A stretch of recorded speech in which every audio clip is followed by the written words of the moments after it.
the legendary black samurai, Yasuke, gets his own anime adaptation of a world during the time of war for Japan, when you had Nobunaga, you had Mitsuhide Akechi, and a bunch of other legendary emperors, warriors, daimyos, and you get all of this with the legendary black samurai Yasuke himself. But when you watch this anime, you're thinking you're gonna get like an anime adaptation of his life. Maybe something similar to Samurai Champloo, or something similar to, I try to think of like a live action anime series that doesn't go over the top. That's just like Rurouni Kenshin. That's one, for example, where you're like, okay, they're skilled samurais, they're skilled warriors, but they're also in the world of the time of war, and it's believable. And it makes sense for what the moves in the anime they have. And the world set up that you're like, okay, this all makes sense. When it comes to Yasuke, it doesn't do that.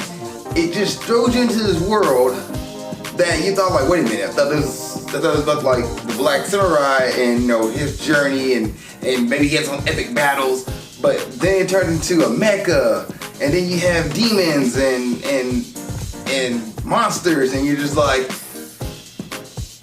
what am I watching? Hold on, what? It's only 6 episodes, and you're just like, wait a minute, what? So on this episode of Movie Breakdown Series Review, I'm going to review Yasuke 2021. What's up, world? Welcome to another episode of Movie Breakdowns. I'm your host, Ali Zakka.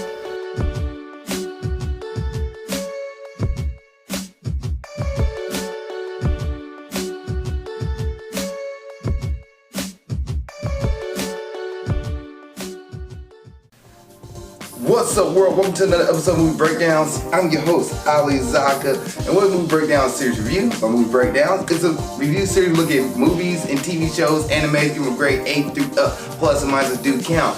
And the individual seasons, we give individual season a grade, and they give an overall grade at the end of it all, like a compilation, I should say. And also, if there's an anime or TV show you want me to review, let me know. Please put in the comment section below and I get to it as best I can, or when I can.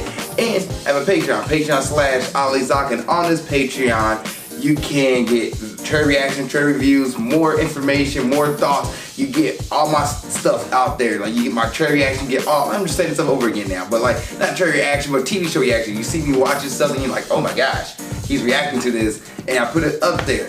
Also, if you're paying for my Patreon, you get first come, first serve, because you're paying for my services. If you ask me to do a TV show or movie review, I get to it immediately because you're paying me to do it. So I get up there, put it up there on Patreon so you can watch it. Thank you to Ty Phoenix, who is one of my Patreon members, who pretty much asked me for a bunch of reviews. I get to it for him, and it's up there. So if you are a Patreon member, and you get to cut in front of the line. If you're a YouTube member, it might take a few months, maybe a year, because I have a list of stuff to review. But I do want to say thank you guys so much. Thank you guys so much for following my channel, for the love, appreciate you. I appreciate it all. The comments, thank you for the likes, follows. Thank you guys, appreciate it. And subscriptions. Now, let's get today's episode of Yasuke, the Netflix version adaptation of Yasuke. First thoughts. Animation is solid. Solid animation, clean. The artwork, the details of it all looks amazing. The music background, at first they were using like soundtracks, and then the first couple episodes they used like actual like soundtracks with lyrics, and then after that they actually started playing like just more instrumentals and more like movie scores, anime scores, and like, okay, this make it seem more like animes. Is it anime? I don't know if this was made in Japan first and then it got an English dub, I watched it in English. But like episode 4, for example, when Yasuke and Saki was speaking, their lips wasn't matching the words. And it made me wonder, was the Japanese version the original and the English version, the English dub, was taking over? So like some of the time they was talking, Yasuke would say something but his mouth wouldn't follow exactly what it said, and it threw me off, especially episode 4 when I saw it. I was like, ooh, that shouldn't happen. Why is he not talking? But he is talking. Or why is he stopped talking and his mouth is still moving? Like, I see a little bit of that, but maybe because I watch so much anime that I know when the lips don't match up to characters' voices. And the opening theme song, It Grows on You. Black Gold by Flying Lotus, I believe is the name of the producer of the song. Yeah, it's really good. The song Grows on You reminds me of Black Panther's end credit with Kendrick Lamar's All the Stars. Kendrick Lamar's All the Stars.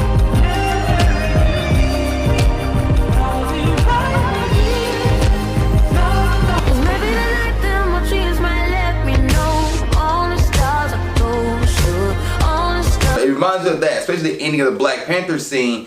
The end credit, the opening scene for the opening theme for Yasuke, it's the same. It gives you the same kind of vibes. I'm down with it, and I found myself playing the song after the anime went off. I was like, I'll go listen to the soundtrack for Black Gold, because I was like, it's a really good song. Like, it grows on you. It's really good. It's kind of like Attack on Titan season 4 opener. My War.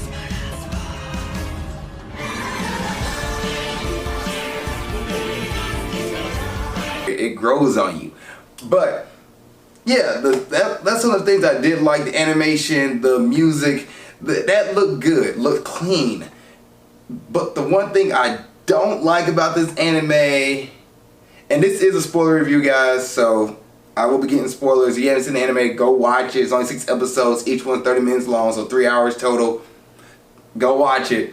But the one thing I didn't like was the story. You know me, I'm a sucker for a good story. If the story doesn't match up, if the story's off, it's gonna bug the crap out of me. And this one does that. It is same anime tropes.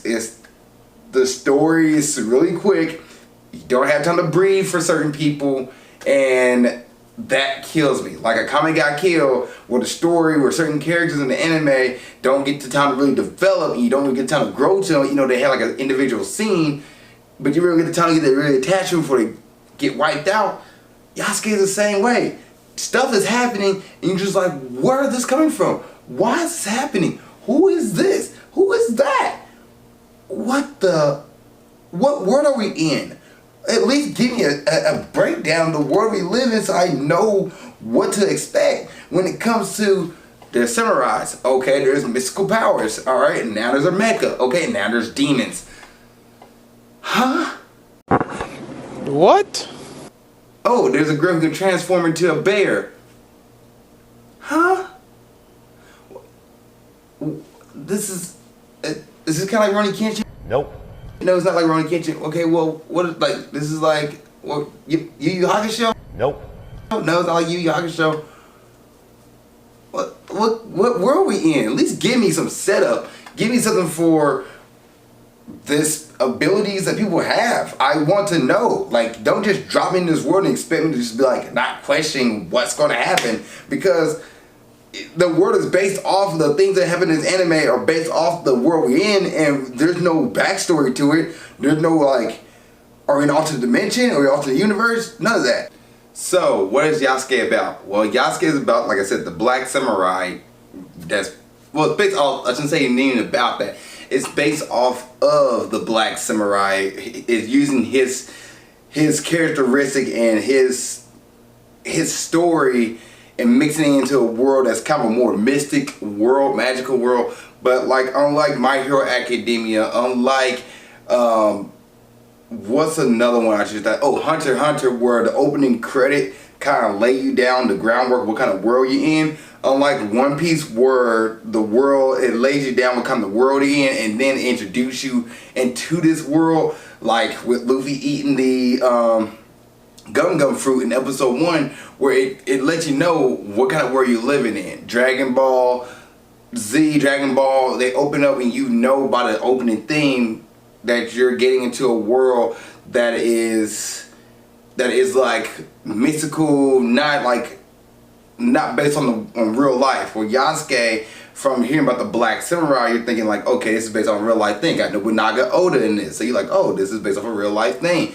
Ranmaru's in this, so you're like, oh, this is based off a real life thing. And then it takes you into a different turn where now you have like mystical beast and, like I said, magical powers. And you're just like, hold on. What world is this based in? So Yasuke is a former samurai. He's a Ronin, and he is, well, a Ronin is not even a former samurai. A Ronin is a samurai without a master to protect, pretty much. He's on his own, a free agent, as we say in today's term when it comes to sports. But he's just living his life. He's done being a samurai. He's a boatsman at this point in time of his life, and he gets asked to bring this girl to a doctor. And when he's trying to help this mother transport this girl, that he thinks is her mother, something happens. He gets jumped, and then he's got to protect this little girl named Saki. And Saki is there, or Saki, yeah, she is there to pretty much be the reason why Yasuke picks up the swords again and goes into battle to help her get to her destination. And that's pretty much the main gist of it. But as you're watching this 6-part season or series, you're getting more backstory on Yasuke, how he get to Japan, who he met, how he and Nobunaga's bond worked, and his guilt on things that happened in the past that led him to be a Ronin.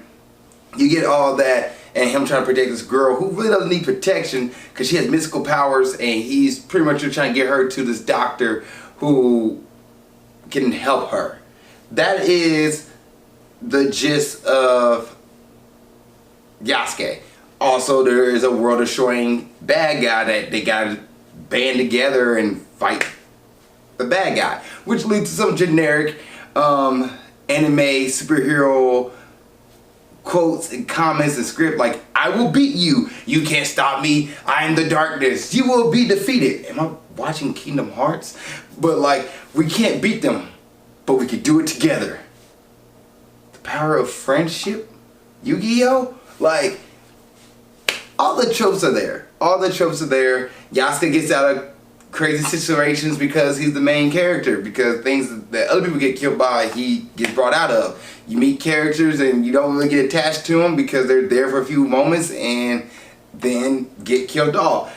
Now, granted, this is only 6 episodes. Each episode is 30 minutes long, so therefore it's an hour, a 3-hour show combined. You put it hour-wise, but at the same time, when you do a TV show, I feel like they could have expanded it a little more. That way we had time to grow with certain characters, experience what they are. It also threw me off. There's this one guy who is a shaman. He's a black shaman, and he meets Yasuke, and he's like, a black guy in Japan? But like, aren't you black as well? Like you both have the same skin tone. And he's like a black samurai. He's like, I've seen everything. And I'm like, dude, you're literally using shaman abilities to bring up like telekinesis and ghosts, not even ghosts, like astral projections of like sorcerers on your side, and you're surprised about seeing a black samurai? The lady you wick and turn into a bear, and you're fighting next to a mecha. What? You just stated that the guy was a mutant, and you're surprised by a black samurai? What? What? What? It doesn't make sense what kind of world we live in. Like, they're in Japan, and the fact that Yasuke is black is brought up a lot. His skin tone is brought up a lot. Understand. But when the black guy sees him and then says, you're a black samurai, I'm shocked. It's just like, you're using sorcery right now. How is that shocking to you? I don't know. There's some writing issues I have here in the same tropes you see where the main characters get out of situations. Saki gets pretty much the protagonist super boost in situations where like I knew how the show was going to end. I was just watching to see how at this point, because it's it's the same tropes. Now, some of the strong points, like Yasuke and Saki's, their bond together, their growth, where they learn to respect each other and learn to like help each other out, and Yasuke becomes more open to being helped by others again. I thought that was pretty cool, and Saki pretty much being like that Naruto kind of driving force in his life that making him change his ways. I thought that was kind of cool. It's kind of like Piccolo and Gohan scenario. And matter of fact, there was a point while I was watching this, and Yasuke does the Piccolo get in front of Saki / Gohan situation, and I was like, this is Dragon Ball Z right now. This is actually happening. But that's just me. I watch a lot of anime, so this to me was like very standard run-of-the-mill anime. Alright, so let's talk about some characters. Well, pretty much the only two characters that really that's noteworthy. And as far as the cast, so you have Yasuke, who's played by Lakeith Stanfield. Lakeith Stanfield, I feel like his voice acting was really great with Yasuke. I feel like it matched Yasuke. And then you have Maya Tanida, who plays Saki. I thought her voice was great for the character as well. I think the voice acting was great for the characters that was throughout this whole series. But then you come down to the character development and characters themselves. Like Yasuke, he is a man of honor. He's your main protagonist you can get behind, who has his own honor code, who believes in what he fights for and doesn't want to harm anybody. He is your solid good guy character, and he also cut himself off from the world because of the past. So he's not warm, and you have these kids who try to get him to become warm, and Saki ends up making a bond with him to open him up. So he has a little bit of a growth in this series. I will say that about him. He does go from being super open to the world to being cold to being open again, and bringing down his barriers and letting go of the past. And then you have Saki. She is your also main protagonist, your anime protagonist, your main story protagonist, who is kind-hearted, good, strong-willed, like a Naruto, who believes in herself after like a quick second of doubt. That's pretty much your characters there. Like, it's those two. Everybody else is supporting cast, and they're generic stereotypes. But those are the ones that really, I feel like, thrives in this series, because everything else is not really delved in. But yeah, it's really Yasuke and Saki, they're like bond and them working together. And I think that's the strongest thing about this anime. Everything else is just generic, run-of-the-mill, doesn't really make sense, but it's an anime, so you're just throwing this in here. Like, why is a daimyo a demon woman? How did she become daimyo? How are people just okay with this?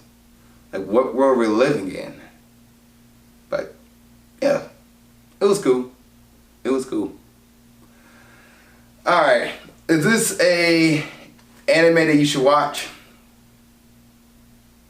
Nah, I think part of me is like, if you want to see what Yasuke about, give it a watch. If you know what your run-of-the-mill anime kind of stuff is, you don't have to watch it. But if you're interested, definitely check it out. But if you're not, that's completely cool. I understand. I'm going to give Yasuke a solid C-. That's a 70% to me. IMDb gave it a 6.3. Rotten Tomatoes, people love this, gave it a 92%. But to me, it's a C-. For the reasons the storyline is not as good. It goes really quick. They really should have added more episodes and just let stuff breathe a little bit, let you get attached to characters more. And when things happen where characters come back because you know they're gonna come back because you've seen this stuff before, like, at least it have more impact and gravitas and a little bit more world building. Explain what we're in. Explain that, like, aliens came, or something happened where somebody came back from the past and came back from the future and brought in mechas to the past, or there's a reason why people have powers. They're just not people with power. Like, this anime doesn't explain the world, and therefore when stuff happens, you're just like, what am I watching? But as far as like Yasuke and Saki's connection, that is a really strong thing with this anime. The artwork is amazing, the music is amazing, but the tropes is still kind of the same tropes where the good guy gets beat down, but they overcome with willpower and strength to rise up and beat the bad guy who they was not strong enough to beat at the beginning of the fight. Like, you have all that stuff you see in typical animes, but other than that, it's okay. You're not gonna be like, I can't finish this, I hate this, but you're also gonna be like, you're not gonna be like, this is the best thing I need to tell my friends and family, this is the greatest anime in the world, yeah! You'd be like, oh, this is a cool anime, you watch it, you might enjoy it, you don't, it is what it is. It is what it is. If you guys seen Yasuke, what did you think? Please put in the comment section below. Other than that, see you guys in the next episode of Movie Breakdown Series Review, and keep being awesome. Thank you guys for watching this episode. I really appreciate it. Please like, share, comment, subscribe. Also, you want to see what else I'm doing in my normal life and other things that's going on, please follow me on Instagram at Ali_Zakka. I'll put it right here around my face. Yep, right there. Also, if you want more episode of movie breakdowns or grind towards success or whatever it is I'm doing on YouTube, you know what? Follow my page right here, like I said before, the little comment thing right there, And then you can watch the last episode of Movie Breakdowns right here, and watch the last episode of Grind Towards Success right there. Other than that, thank you guys so much. I really appreciate y'all. See y'all next time, and keep being awesome.